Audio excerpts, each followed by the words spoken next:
नमस्कार दोस्तों, स्वागत है आपका अपने चैनल जीके 25 ट्रिक्स पर। आज की इस वीडियो में एमपीईबी ग्रुप 4 की जो परीक्षा में पूछे गए पिछले साल जितने प्रश्न थे उनका हम आपके लिए सेट लेके आए हैं और साथ ही इस सेट में आपको आने वाली परीक्षाओं से जुड़े हुए प्रश्नों की तैयारी करवाई जाएगी।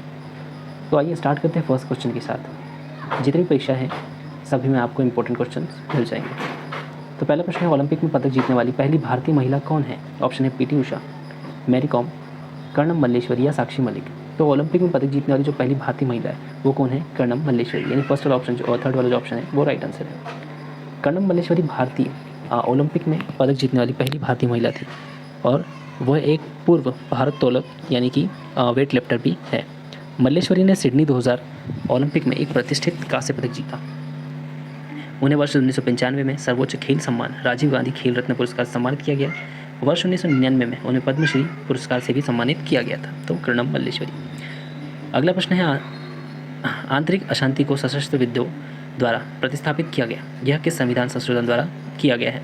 तो आंतरिक अशांति को जो है सशस्त्र विद्रोह में जो है इसको प्रतिस्थापित किया गया, यानी नाम उसका बदल दिया गया। तो किस में किया गया? ऑप्शन है 61वां संविधान संशोधन 1989, 44वां संविधान संशोधन अधिनियम 1978, 83वां संविधान संशोधन 2003 या 42वां संविधान संशोधन अधिनियम 1976।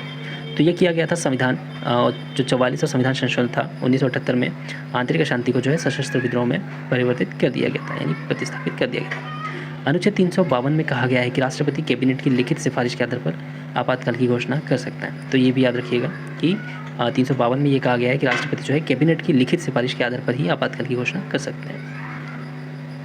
अगला प्रश्न है, para sports person of the year 2022 से किसे सम्मानित किया गया है? ऑप्शन है नीरज चोपड़ा, साइना नेहवाल, पीवी सिंधु या अवनी लेखरा। तो para sports person of the year 2022 में किसे किया गया है? वो किया गया है अवनी लेखरा को। FICCI टर्फ 2022 और इंडिया स्पोर्ट्स अवार्ड में टोक्यो 2020 ओलंपिक में 2 पदक जीतने वाली अवनी लेखरा को para sports person of the year के रूप में मान्यता दी गई थी। तो ये भी याद रखिएगा।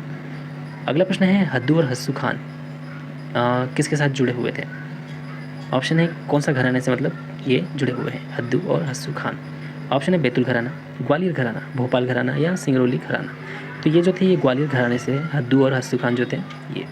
ग्वालियर घराने का उद्भव मुगल साम्राज्य 1526 से 1857 के समय हुआ था।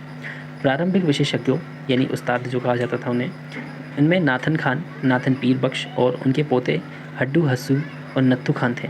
शाही दरबार में प्रमुख जो संगीतकार थे वो बड़े मोहम्मद खान थे। अगला प्रश्न है, राष्ट्रीय अल्पसंख्यक आयोग की संरचना में शामिल है, इसमें से क्या शामिल है? अध्यक्ष और 5 सदस्य, अध्यक्ष उपाध्यक्ष और 5 सदस्य, अध्यक्ष उपाध्यक्ष 3 सदस्य या अध्यक्ष उपाध्यक्ष और 8 सदस्य।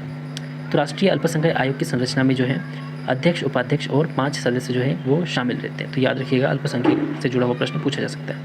केंद्र सरकार ने राष्ट्रीय अल्पसंख्यक आयोग 1992 के तहत राष्ट्रीय अल्पसंख्यक आयोग की स्थापना की। प्रारंभ में 5 धार्मिक समुदाय अर्थात मुस्लिम, ईसाई, सिख, बौद्ध और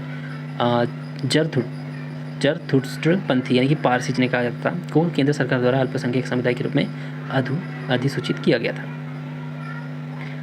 अगला प्रश्न है, सकल घरेलू उत्पाद प्लस विदेशी से प्राप्त निवल घटक आय ये किसके बराबर होता है? यानी कि सकल यानी GDP जो होता है सकल घरेलू उत्पाद वो विदेशों से प्राप्त जो घटक आय होता है तो इन दोनों का योग किसके बराबर होता है? ऑप्शन है निवल घरेलू उत्पाद, मूल्यह्रास, सकल राष्ट्रीय उत्पाद या निवल राष्ट्रीय उत्पाद।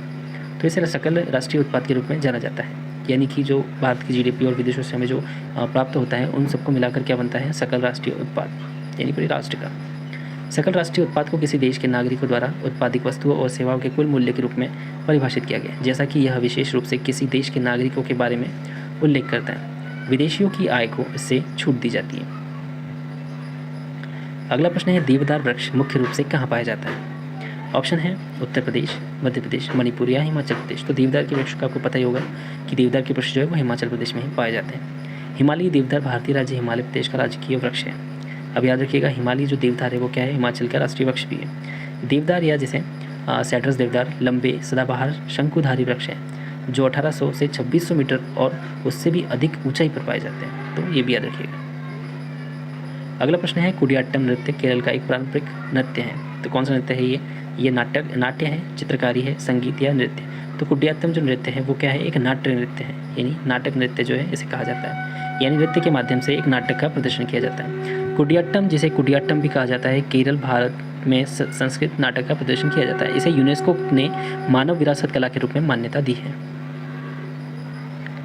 अगला प्रश्न है, विश्व का सबसे बड़ा महाद्वीप कौन सा है? तो ये आंसर आपको इसका पता भी होगा। विश्व का सबसे बड़ा महाद्वीप कौन सा है? एशिया महाद्वीप। एशिया जनसंख्या और आकार में दृष्टि से सबसे बड़ा महाद्वीप है। इसका भौगोलिक क्षेत्रफल याद रखिएगा, इसका भौगोलिक क्षेत्रफल है 4,43,91,162 वर्ग किलोमीटर। अगला प्रश्न है, भारत सरकार द्वारा अधिनियम 1858 के बाद भारत किसकी अधीनता में आया? यानी भारत सरकार अधिनियम जब पारित हुआ तो 1858, तो उसके बाद भारत जो है किसके अधीन हो गया था? ऑप्शन है महारानी एलिजाबेथ द्वितीय, रानी अलेक्जेंड्रा, महारानी एलिजाबेथ प्रथम या महारानी विक्टोरिया। तो आपने भी पढ़ा होगा कि 1858 के बाद जो है भारत महारानी विक्टोरिया के अधीनता में आ गया था।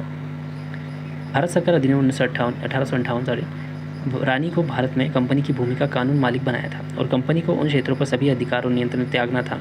महारानी को भारत में राज्य का प्रमुख बनना था। तो जो विक्टोरिया थी उन्होंने मतलब वो जो थी 1858 के बाद भारत पर उनका अधिकार मतलब एक तरह से हो गया था। तो ये थे हमारे टॉप 10 क्वेश्चंस जो कि पिछली बार पूछे गए थे और आपसे आने वाले प्रश्न जो जितने भी एग्ज़ाम्स हैं जैसे MP पुलिस और अभी और भी मध्य प्रदेश में परीक्षा जो होने वाली है उसमें ये प्रश्न पूछे जा सकते हैं। बहुत ही ज़्यादा इंपॉर्टेंट क्वेश्चन है। तो वीडियो को पूरा देखिएगा एंड क्वेश्चंस को बिल्कुल भी इग्नोर मत कीजिएगा। और भी कई सारी वीडियोज़ के लिए चैनल पर जाइए, आपको कई सारी वीडियोज़ मिलेगी अलग सब्जेक्ट से एंड आपको ट्रिक्स भी मिलेगी जिससे आपको याद करने में आसानी होगी। तो जल्दी से चैनल पर जाइए, चैनल को सब्सक्राइब करिए। GK 25 tricks. जय हिंद, थैंक यू।